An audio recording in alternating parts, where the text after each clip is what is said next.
Oh, look at him. He's moving his... welcome to the introduction of Full Record Jacket. Go on then, Phil. You do that bit. Hello, viewer. Welcome to Full Record Jacket with Phil and Ben. If you've never watched it before, you're in for a treat. I don't know about that, yeah. Imagine those Christmases where you were really disappointed. If you've watched it before, then you kind of know what you're letting yourself in for, and you've only got yourself to blame for clicking on it again. Yeah. Either you or your parents, one of the two. So how are you doing, Ben? I'm not too bad, dude. How are you? How's your week been? Been listening to many tunes? I have listened to a fair few tunes. Have you? Yeah, I've listened to a few different things, which I could start waffling about, but then, I don't know whether you want me to start waffling about that. You can waffle, because I could waffle about what I've been listening to. I actually started listening to Wilco's Being There. Did you? Yeah. What did you think of that? Well, I'll tell you where I'm up to. I'm up to the track I Got You at the End of the Century, which... sort of halfway through the first disc, I think. I'm halfway through the first discs, and so far it is almost slightly, in parts, it's slightly alt country, isn't it? It is. There's certainly a country influence on it. Of course, the band that Jeff Tweedy came from, Uncle Tupelo. Yeah. The other Don't guy they do those plastic boxes? Yeah. The other guy who was in that band was Son Volt, who went off and did his own thing. And Tweedy were the two main songwriters. But they were sort of seen as, I think they had the label country punk attached to them. Yeah, you don't want to say that word slowly, do you? No. So they were, they were kind of... I'll tell you what, you couldn't say country punk while drunk, could you? Because it's going to come out really wrong. And if you listen to the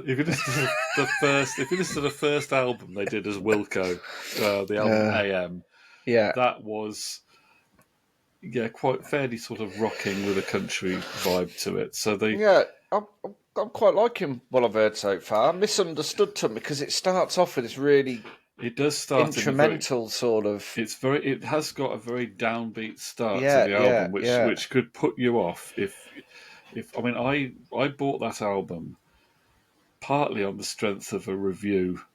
I think it was Andy Gill in The Independent who said it was such a consistently good double album in terms of the strength of the songwriting. He was actually even saying that it might be better than Exile on Main Street or London Calling in terms of the songwriting.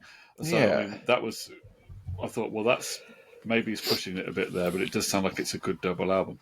So I ended up buying it. I think I saw it at a reasonable price. I think they sold that at the same price as a single CD, even though it was a double. Yeah, double album. Because that is the trouble with the double album, isn't it? Sometimes you get halfway through side two or into side two or the second disc, and you kind of like, this is the stuff that should have been B-sides.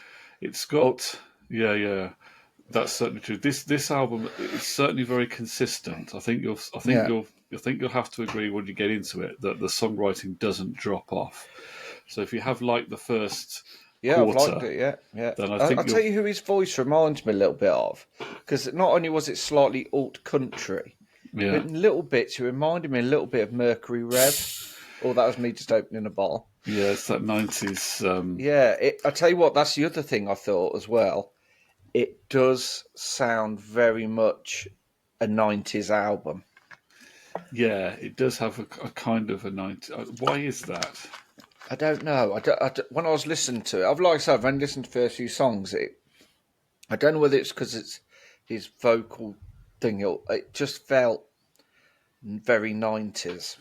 I mean, if I listen to Morning Glory now, to me, maybe because I'm more, it sounds like it could have been released yesterday.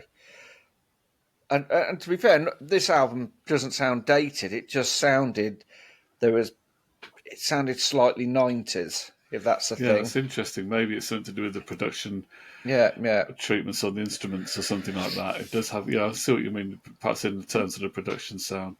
But if I hadn't been primed that this was an album that was really worth listening to, the first track, it's not the easiest to get into, is it? It's a downer type song. Yeah. But things liven up from then on in. It's good. I've enjoyed it so far. So I shall be listening to that a little bit more. I think as you get into disc 2, am I right to think there's a little bit more piano comes in perhaps on disc 2 than on disc 1, but there's certainly, it's a similar kind of thing. It's not too samey, but it's not all over the place either. It's kind of, the songs are different. It's consistent, isn't it? That's the thing with it. So what else have you been listening to? I've also been listening to some music from the 90s that I overlooked when we did the 90s. And I've been listening to, and then I decided to listen to some more 90s alt rock women. So I've been listening to Juliana Hatfield in particular. Yeah. Now, she was the one who was originally in this sort of, I think it was when she was a sort of college rock group called the Blake Babies. You heard of them? No. I think they were a trio. I think there was her and another woman and a guy, I think, if I've got that right. Are they like a Poundland version of Charlie's Angels? Maybe they were. And she then had the band that she's currently touring with now. She sort of brought it back, the Juliana Hatfield 3. I'm not even sure whether the current incarnation is the same 3 but as it was before. Probably is, but I don't know for sure. Are they all called Juliana Hatfield? That would be an interesting trio, wouldn't it? Yeah, It doesn't quite do that, what it says on the tin in that way. Now, they had an album, the title of which escapes me, but that was quite big in around 1993. It was quite well. I say it was big. It was well acclaimed at the time. Yeah. Sort of popular in indie circles. And then she did solo albums under just her own name. She also got... The early stuff is a little bit more guitar, indie power pop, if you like. Yeah, and then she went towards having being a bit more noisy and having a bit more noisy guitars and playing loud on a some of them. Yeah, a bit more on the next album. A bit more of a sort of a Neil Young feedback and, that kind of thing. But I've been listening to some of that stuff, and that's, I feel like I've overlooked a lot of it. She's got quite a big catalogue. And then in recent times, she's still making albums. And in the last sort of 10 years or so, she's done 3 covers albums that have been quite highly regarded. And having listened to the bits of them, I think, these do sound good. She did one that was a tribute to Olivia Newton-John, where she does sort of guitar rock versions of Olivia Newton-John's songs. And it kind of works. She did another one of The Police, where she's doing all the songs by The Police, giving a kind of female perspective on some of those songs. And they're not all the big hits, they're a bit more album tracks. Yeah. And then she did another one where she does ELO. Oh, yeah. Don't bring me down. Yeah, she does that. And she does a few. And they're pretty good. And it's just made me think she's got quite a big catalogue. I've not listened to a lot of it. But so Juliana Hatfield is kind of my current alt-rock woman that I'm listening to. But I want to investigate a few more of them and remember some of the other ones. Because there's a few of them who've done... Because obviously Ryan Adams has done a lot of cover albums. Yeah. And obviously Chrissy Hine did the Bob Dylan... she did a Bob Dylan one. Cover album. Yeah. Who else has done a Bob Dylan cover? Lucinda Williams has done That's it, yeah. You did mention that the other day. Yeah. Do you want to know what I've been listening to? What have you had on? Well, funny enough, 2 of them are going to be slightly predictable because I thought I haven't given enough attention to Oasis. No, to the last Noel Gallagher album. So I listened to that early part of the week. Is that the Council Skies? Council Skies. I then listened, and do you know what? I've had it on limited edition vinyl. I've got it on 2 limited edition vinyls.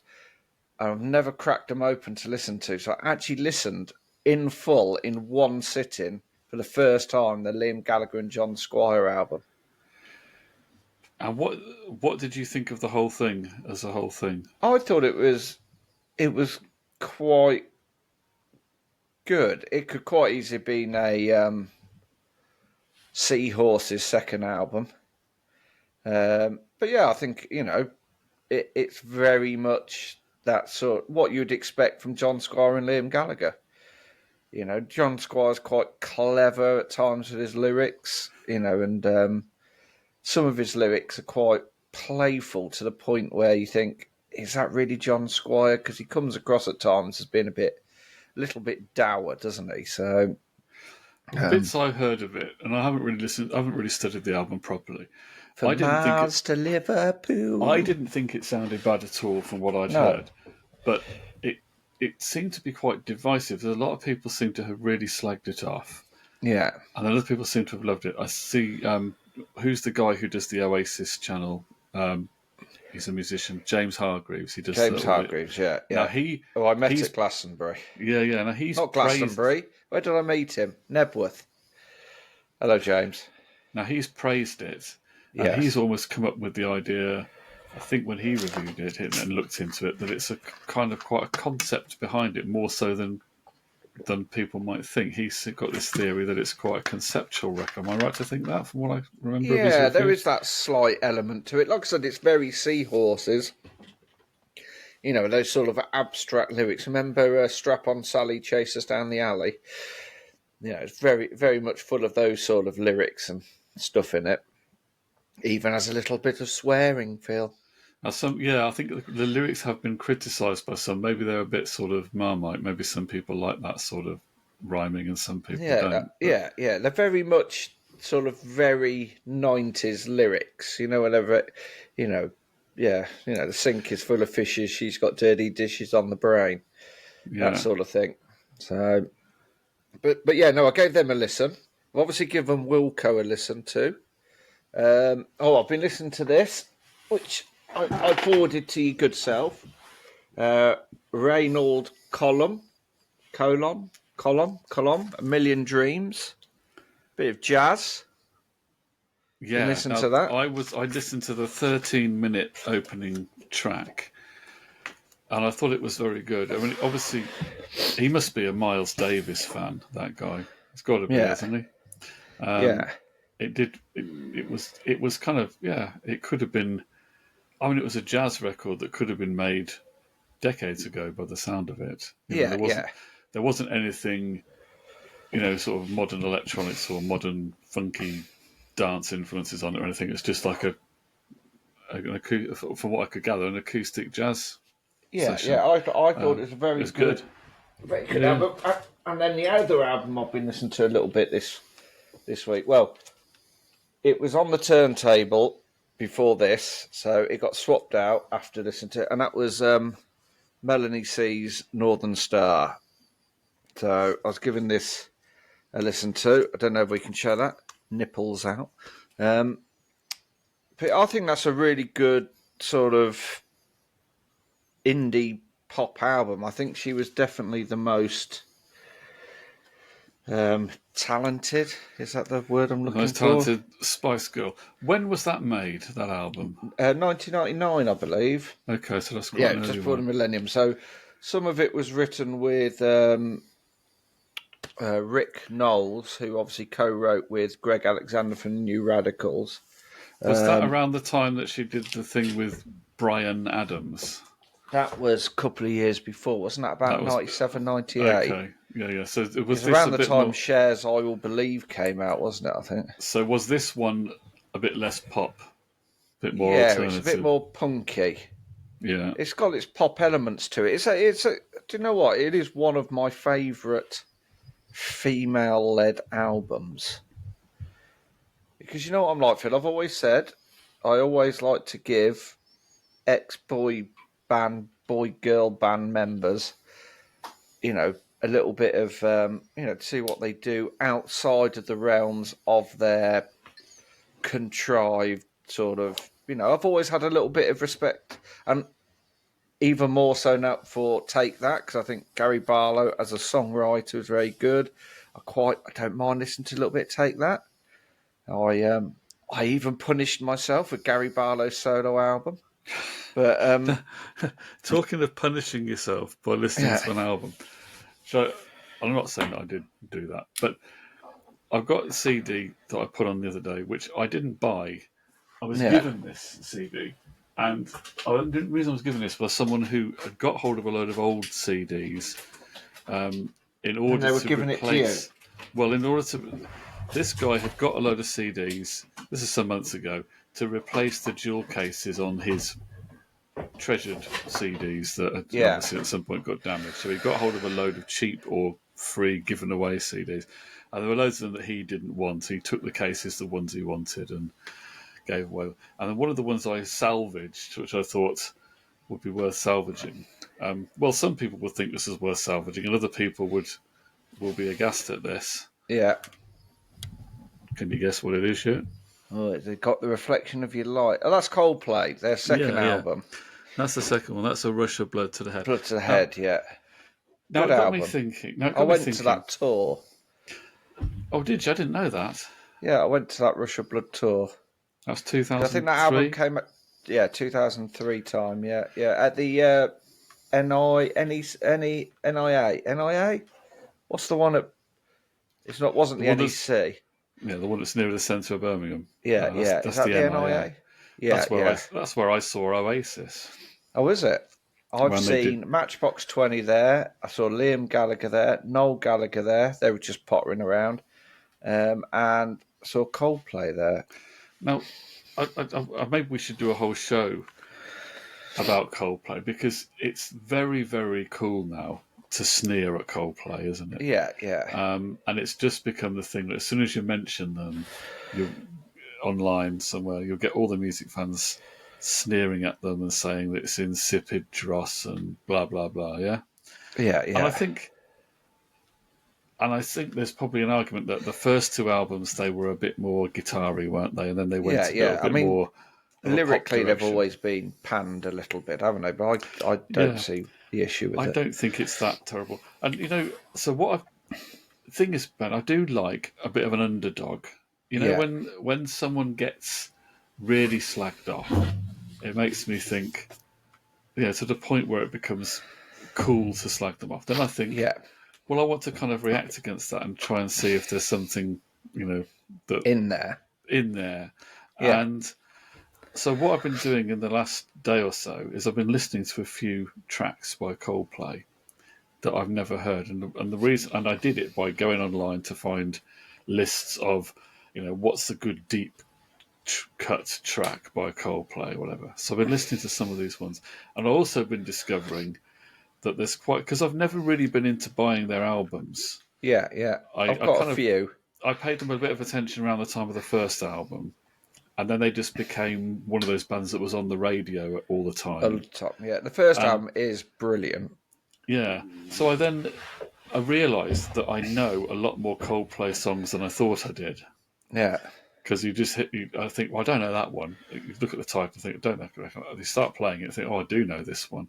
Yeah. They've been kind of burrowed into your brain, haven't they? It's a reason up here, in front of me here, where my main bulk of my record collection is.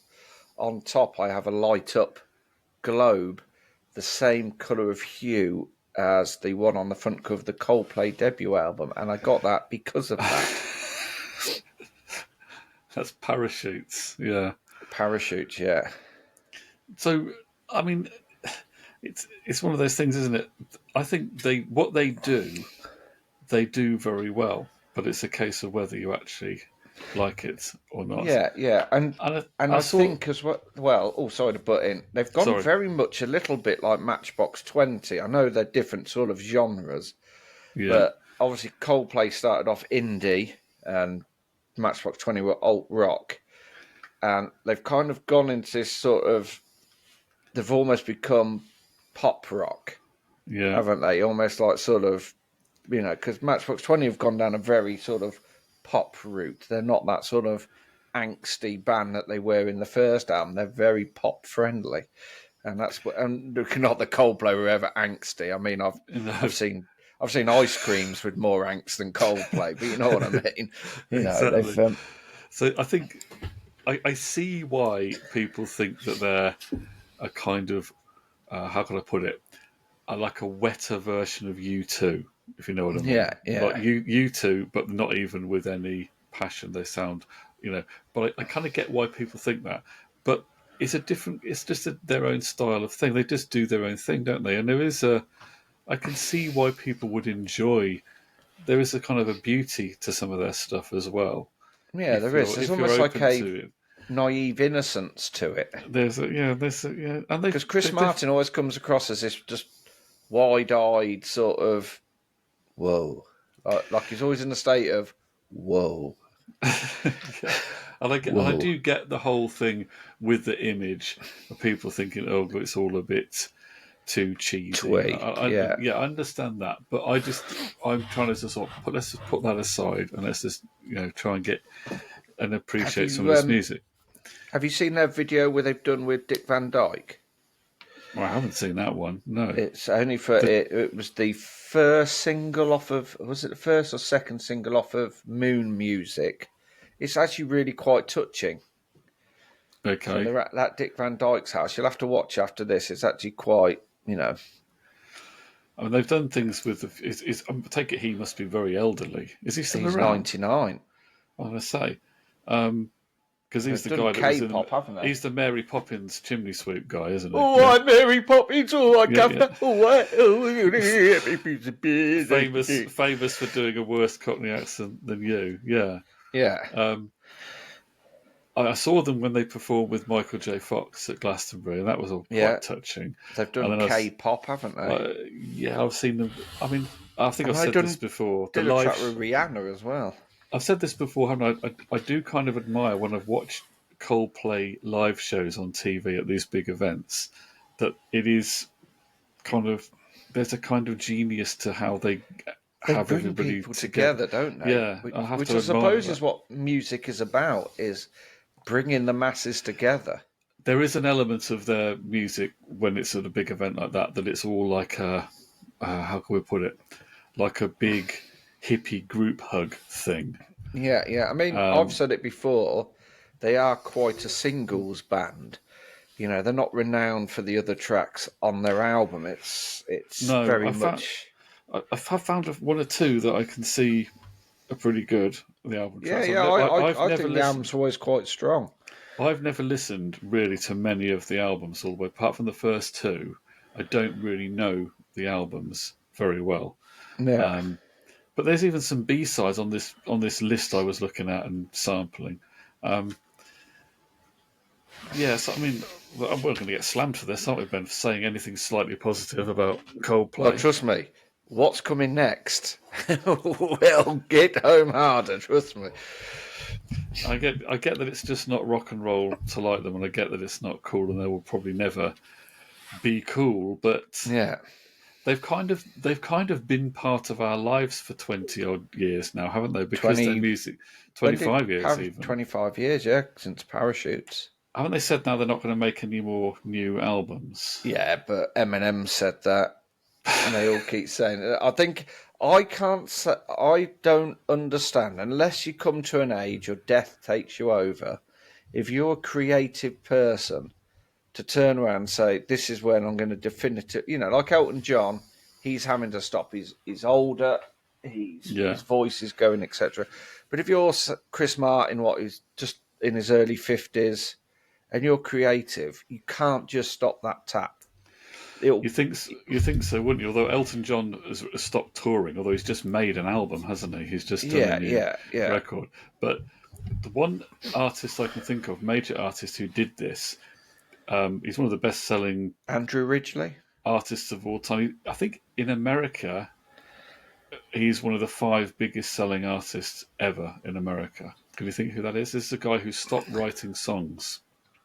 Oh, Billy Joel? Yeah. Now, he made his last album in, I think it was 1993. And he said he wasn't going to make any more albums. And he's only had a live, like 1 or 2 maybe live albums, I think, have come out. So 93, that was River of Dreams then? Yeah, that was it. That was the last album he made. And he's done a couple of tracks since then, but he hasn't gone and made another album because he said that he felt he'd had his say and he didn't have anything to add. And I think also with him, from what I've gleaned from interviews, is that he found it actually, it was quite a lot of work for him to write his songs. He didn't have this sort of oh, I've got this flash of inspiration, tinkle on the piano, and I've got a song. Yeah, written supersonic in 20 minutes, that sort of thing. He kind of had to work at his. It was kind of like sculpting something over time.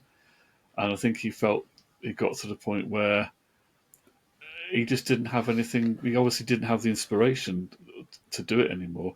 And I suppose and obviously he hasn't needed to, because this guy's hasn't he now done like 100 shows at Madison Square Garden or something like that. He did this thing where he was playing every month at Madison Square Garden. I think he did 85 show residency over years, and they sold out every time. Yeah, and still, his greatest hits records and his albums are still selling, and he's still being streamed, and he's obviously still making lots of money off his live shows, and people flock to his concerts, and he does pretty much the same greatest hits every time, and people still go and see it. So and I suppose he's avoided this whole thing that many artists have once they've had a big period of success and quite a few hits, that once they get past a certain age, they don't seem to be able to come up with any new hits, really. Well, maybe. And the audience aren't interested in their new stuff. Maybe he has taken Neil Young to heart, and maybe he took on board. Maybe it's better to burn out than it is to fade away. Maybe he has, but it's certainly the case, isn't it, that some of these older artists do have this problem where they make a new album, they want to take it on tour, and the people who come to the shows want their hits from 20 years before. And there's all this tension around that. Joel has kind of avoided all that by just giving everybody all the hits that they want, and they all go home happy. Yeah, well, it's funny you mention older artists, because last night, while I was doing my man duties in the kitchen, cooking a nice chili con carne, I put on Bridges to Babylon. We are never going to avoid being associated with that record, are we? I still think it's a really good album. I was listening to it because I put it on because I wanted to see if I could pick out why people didn't like it in 1997. And I can't. I mean, bear in mind, I think Mick Jagger was roughly. I think he's younger there than what Noel Gallagher is now. I think he was around 50, wasn't he? Pretty much. Yeah. And I think it's a good, solid album. Well, it's given me a perspective on when I look back on the 90s to the guys like Mick Jagger and all that generation of rockers. Yeah. McCartney and all of them. But in the 90s, they were around 50. Yeah. And at the time in the 90s, when I was, 20, whatever. 40. I thought they were all old. These really old guys, these veteran guys that have been around forever, right? Yeah. And now looking back on it, I'm thinking, oh, I'm now the age they were then, and I don't feel that old. And I can see that if I was them, I would still be, I would do a tour, let's make an album, still have plenty of energy to do all that. So I can see why, they were just, they weren't these really old guys. So it's given me a totally different perspective on it. Yeah, I love Saint and Me, and I love Mick drooling all over Anybody See My Baby. It's got a little bit of hip hop interlude in it and stuff. This is the 1997 Rolling Stones album, in case anyone hasn't caught on, that we have always both said that we like. Yeah, Katie Lang got a writing credit on that song. She did. They realised that and gave that to her before they got sued. Constant Craving, wasn't it? There's a similar melody in the chorus, isn't there? Yeah. But I think if that album had been released by some band you'd never heard of, it wasn't the Rolling Stones, but some band had come along and made that album. Written that. What would you think of it? Do you think it's? You'd think. I mean, obviously they've got a massive budget, so the production values on it are good. But you would think this is a pretty decent, solid album. I love the Keith songs because I think about Keith's voice that really I love the grittiness and the fact he sounds like he's chewing on dirt. Yeah, he gets to end the album, doesn't he? There's two key songs in a row at the end, which I think is unique in the catalogue. Yeah, but things like, I mean, the singles like "Saint of Me" and stuff like that. I think they're really good. I think it's a very much, and I think a bit like Coldplay now. I think it was just fashionable to bash because everybody just wants Exile on Mainstream. They want Goat's Head Soup and all that sort of stuff. Well, there's definitely been a what would I call it? This so-called received wisdom, where people who haven't really listened deeply to the catalogue of an artist, pick up this opinion that's put around by others as that's the opinion that you should have on it. And the opinion that some people have had on the Rolling Stones is they hadn't done anything really any good since the 70s. Or, depending on how purist you want to be, it's either Exile on Main Street was the last great album, or possibly you're allowed to have Goat's Head Soup in there. Some people extend that to say Some Girls was the last decent album, or Tattoo You in the early 80s. But generally you have to treat the 80s as an exclusion zone and the 90s as, oh, well, they'd just become corporate then and they were just doing the big tours and the records weren't that important. And that's this received wisdom that's been put around and people have parroted. But when you actually listen to the Stones catalogue and listen to the songs, some of the albums are maybe overlong from the 90s. And Voodoo Lounge is quite a long album. They could probably have done with being trimmed down. Mid-2000s. That was a long album as well. They could have done with being trimmed down a bit, perhaps, and whatever. But there's still some great songs on those records. Yeah. And they still play with a lot of energy. And they, there's a great channel called Hang Fire, Rolling Stones podcast, where this guy called, I think he's called Justin, the guy who does this. He's been doing it for quite a while. All the way from Memphis, Tennessee. And he's a massive Stones fan. Obviously, he runs a Stones dedicated YouTube channel. Yeah. Not officially affiliated. He's just I love a fan. if you just go on to and he's just got rocks in front of him. Yeah. He's just a fan. But he's a fan of the whole career of the band. Yeah. I mean, let's not forget, 2013...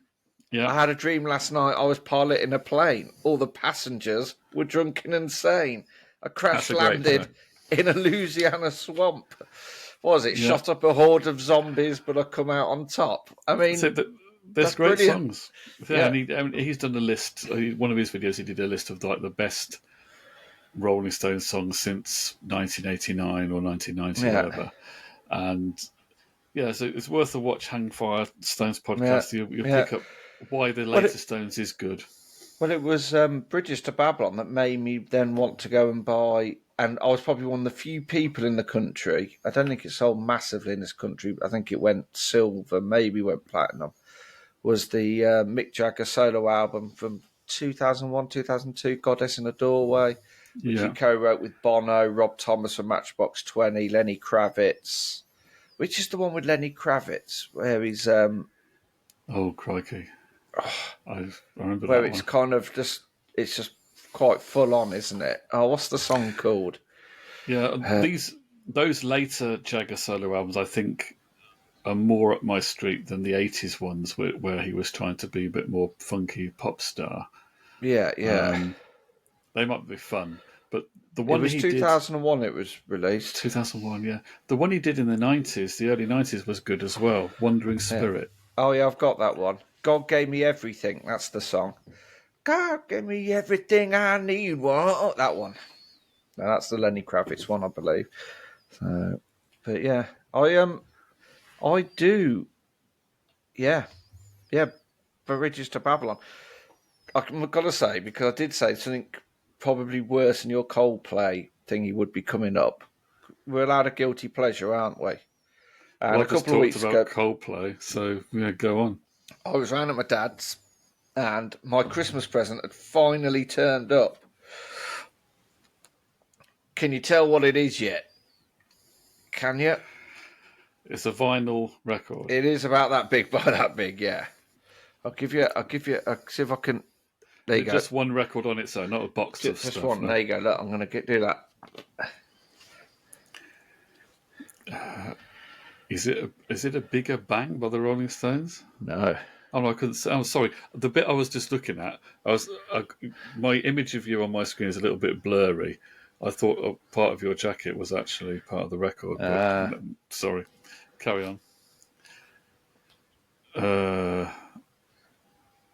I've seen that. Is it an album that's got quite a long title? I don't know this. The Lighthouse Family. Postcard in Heaven. Dear me. Because it is my little bit of a guilty pleasure. Now, I don't mind. Was that purchased legally or was it lifted? Yeah. Hey. It was from a record shop on Ocean Drive. That isn't that album. Lifted is from the first album, Ocean Drive. Yeah, this is the second album. Yeah, my dad got me this for Christmas, and I don't mind. I like to say I don't mind. It's easy listening. It's never going to bust open the doors of music. There's nothing wrong with enjoying. It's a bit of easy listening stuff that you just enjoy. So there's no need to have so terrible shame about this. Just because it's not cutting edge or cool. Well, while I was waiting for you to come on earlier, because I sat here for about an hour, sitting here like a lost child. I listened to about 4 different versions of "In the Air Tonight" by Phil Collins. So you listened to 4 versions of it. What, by 4 versions by Phil Collins or 4 Phil Collins artists? At Live Aid. Right. The first time I've ever seen the official video of it. Then I saw him on Jimmy Fallon, and then I watched another one because I just wanted. Yeah, I think it's a really good pop song, and obviously the drum solo thing. Yeah. It is more played on now. It's more sort of exacerbated now than if you listen to the original song. It's not as does stand out, but now they sort of make it more prominent when they play it now. Yes, when he did it on the original, it wasn't necessarily. I know what you mean. It's been made legendary, hasn't it? And so when he performed it live in subsequent years, they made as well. Yeah, they made it. Yes, they made even more of it. But on the original one, it's not perhaps quite as hard hitting, but it does stand out, and it is a good track. I'm not a massive fan of. I like some Phil Collins stuff. I mean, he does a god-awful version of Tomorrow Never Knows. He's another one where he is kind of... I mean, Coldplay, in a way, to some extent, are the Phil Collins of their era, aren't they? Because, yeah. Well, Chris Martin was follically challenged, sold lots of records, been played on the radio a lot. And, I mean, you look like I bought Phil Collins from Temu. But I mean, I used to be when I got a bit fed up with Phil Collins in the 80s, 90s. Yeah, I've never really been a fan. I never bought any of his albums. I've got face value, I think. Again, I guess it was the same with Coldplay because he was all over the radio everywhere. I didn't feel the need to buy any of his records, but looking back on it, and I used to find his voice was not really my favourite voice. Right. Yeah. And looking back on it now, maybe it's because it's a bit rose tinted. Looking back on your years gone by, and maybe also that he's got a lot older and he's had some problems. Who knows how long he'll be around? And you look back a bit more fondly, don't you, on the past in that way? And I don't have any sort of Phil Collins hate, and I do enjoy some of his stuff. But when I have listened to him, and there's some stuff that's good, and there's other stuff that it's not really my kind of thing. But, but vocally, I've got to kind of like him a bit more vocally now. Yeah. Because he had a lot of power in his vocal, and he does. I mean, one of the videos from, I think it's about 8 years ago, which I watched earlier. Yeah, he's very good live. He's another one of these people who's very good live. I even don't mind some of the stuff he did later on with Genesis, where he took Genesis went in a very pop direction. I mean, talking about bands that went more pop. I mean, if you listen to the early Genesis stuff with Peter Gabriel and then you compare it to the stuff they did in the 90s, it's like a totally different band. Right? Yeah, it is. And recognise this should really have had a different name, probably. Yeah. But do you remember things like the one about the TV preacher, Jesus He Knows Me? Remember that one? Yeah, yeah. And then he did the one, I Can't Dance. Remember that one? I can't dance. I can't sing. I actually don't mind those songs. I'm enjoying them a bit more now than I used to. At the time, I just sort of wasn't really interested in him. But when I listen to them now, I think, it's not that bad, and I don't mind it. I think, and I'm a little, there are some things I'm just, it is fact, like, there are some things I don't think I can listen. It's not that I can't listen to them because I listened to the Gary Barlow solo album. It just doesn't interest me enough. No.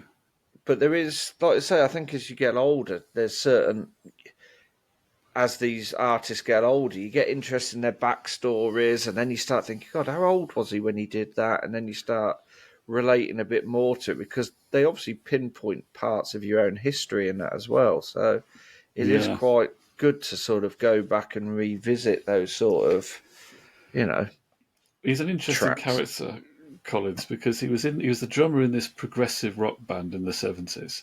And in the 70s, progressive rock was the exact opposite of the pop charts. People who were into progressive rock didn't like stuff that was in the pop charts. Emerson, Lake and Palmer, that sort of stuff. But Collins has obviously always liked Motown and all that kind of thing. Yeah, yeah. And then so he started exploring that on his solo albums. But he did that remake of You Can't Hurry Love by the Supremes. Can't hurry. No, that's the Beatles. That's as bad as sing. He actually Can't Buy Me Love. I was as bad as sing that. He did he actually did that not just as a cover, but as like a remake where he was trying to get the Motown sound in terms of the recording equipment and everything and the setup in the studio. So when next time you hear Phil Collins do "Can't Hurry Love," instead of switch the radio off, just listen to it. And he's actually doing such a tribute to Motown because he's trying to sound like Motown as well. Yeah, yeah. Another song by him that I do like around that era is "I Cannot Believe It's True." You ever heard that? That's one of his own songs. No. That's a good one. I do really like that one. And I really like the one called "Something Happened on the Way to Heaven." Have you heard that one? It's got a lot of great drumming on that one. It's got sort of brass on it. That was around the early 90s. That was a massive hit in America. I believe that was #1 in America. Oh, really? But some of the albums, I find the albums I get a little bit bored of him at album length, I must confess. Yeah. I'm obviously not a proper Collins fan. But drumming, brilliant. I mean, he's got brilliant drumming on his records. It's worth listening to it for that, I'm trying to think whether there's any other songs by him that I really like. And then maybe one or two others. There's all the ones that we know from the radio. In the air tonight, it's got to be his best one, I think. But he got a real second wind around the 2000s because a lot of the American R&B artists love his songs, and they've covered some of his songs, and they're sort of seen as classic songs. And didn't he do True Colours? Was that one of his colours? True Colours. I think he did do a song called True Colours, didn't he? And Cyndi Lauper covered. Is it the same song that Cyndi Lauper did? Just have a look. Yes, I think. The song that Cyndi Lauper did was written by Steinberg and Kelly, who wrote Like a Virgin and Eternal Flame and lots of those big hits in the 80s. That was one of their songs. That's Cyndi Lauper. Did he do the same song? I think maybe it was the same song that he did. I think it was the same song, yeah. I think Cyndi Lauper's the original. Colours shining through. He's done a few pop covers when you think of it, because he also did the... it was the same song, yeah.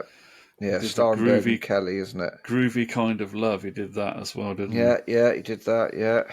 He does quite like a lot of 60s pop. I don't know why we've got into talking about... Well, I do know how we've got from Coldplay to Phil Collins. We went a lot of ways in between, didn't we, on that chat? Yeah, Another Day in Paradise, that's another good one. Just another day for you and me in paradise. Dum, dum, dum, dum, dum, dum. We're talking about Phil Collins and Coldplay and the Lighthouse Family. We're supposed to be a cool music channel. Well, let's just cleanse our palate. 1 second, Philster. Just look at this for a few seconds.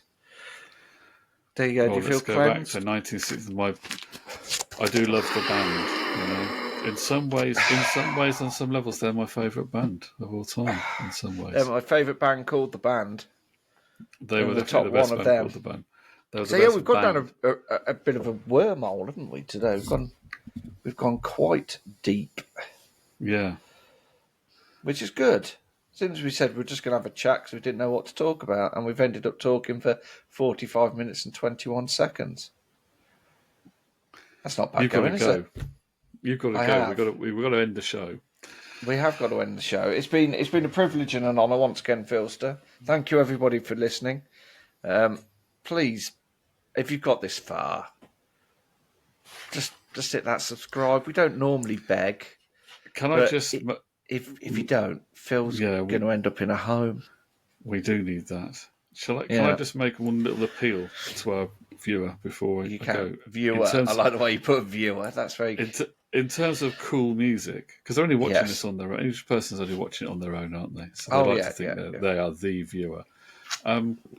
Viewer, perhaps you could help me because I'm making this list of what I'm calling sort of indie stroke alternative rock women, and I'm going to listen to the albums by these artists. There's one for you. Some of which I already know, but this is the list I made. Now, who's missing off this list? Okay, go on. They're not in any particular order. I'll just read it out. Amy Mann, Kristen Hirsch, Tanya Donnelly, Juliana Hatfield, who I've already talked about. Liz Phair, who I already know a bit, but Fiona Apple, Tori Amos. I was just about to say Tori Amos. And then Lana Del Rey, Natalie Merchant, Cat Power, Kim Gordon, Martha Wainwright, PJ Harvey, Tracy Bonham, and does she count as alt rock or alt Suzanne Vega? She's a little bit arty, isn't she, Suzanne Vega? I do know the Suzanne Vega catalogue a little bit anyway. But what about Lorde? Well, she's another. That's another one. You see, I hadn't thought of her. She's kind of alternative, isn't she? Arty. So, which women have I missed off my list? Which ones do I need to be investigating? Who is a cool alt rock stroke indie alternative? So is it just solo artist? So you couldn't have the yeahs with Karen O. Well, you could do. I suppose you could have a female or female-dominated band, female-fronted band. That would be fine. You could. I mean, obviously, then you could have things like L7. Do you remember them? Yeah. Do you remember Veruca Salt? Wolf Alice. Weren't they female-fronted? Wolf Alice. That's a girl and a boy, isn't it? Yeah, something like that. Yeah. They're still around now, aren't they? They're quite current. Yeah. So in that regard, you could go Florence and the Machine. That's another one. Yeah. She's another one. That's I mean, that's the obvious sort of well-known one that I've missed off my list. Yeah. Ida Marie, or whatever her name is. What's her name? Ida. IDA, isn't it? Yeah, Ida. Is it Marie? Is it Marie? Yeah, Maria. Is it Ida Maria? I think you're right. It's Maria, isn't it? Yeah. Yeah. See, you've already added to your list. I've already added, but viewers will know even more than us because they're cooler than us. So and more knowledgeable. And then I'm going to try and do some kind of throughout this year, every now and again, come back to the alt rock women and talk about the albums, and we'll look at some underrated stuff that they may have done that we may not be aware of. I think we can do that. That'll do it, Ben. That will do it, Philster. Thanks for watching. 50 minutes of chat. Don't get this on any other channel. Join us for another one soon. We'll be back. Thanks for watching. Bye for now.